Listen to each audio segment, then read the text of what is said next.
Sriwijaya FC terus mempersiapkan diri menjelang laga kontra PSMS Medan di Stadion Gelora Sriwijaya Jakabaring Palembang pada Sabtu 12 Oktober 2024 sore. Berdasarkan evaluasi dari laga sebelumnya, para punggawa Sriwijaya FC diharapkan dapat meningkatkan penguasaan dan tidak mudah kehilangan bola saat menyerang. Meskipun bermain di kandang sendiri, mereka diingatkan untuk tidak meremehkan tim tamu. Pemain harus mewaspadai seluruh pergerakan pemain lawan, bukan hanya fokus pada beberapa pemain yang berbahaya. Pastinya kita tahu PSMS itu tim yang bagus. Mereka mempunyai materi pemain yang baik, yang bagus, mumpuni.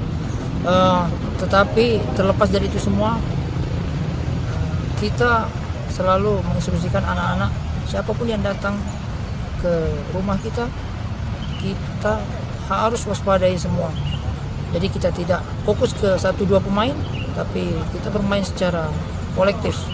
Kita bermain secara tim.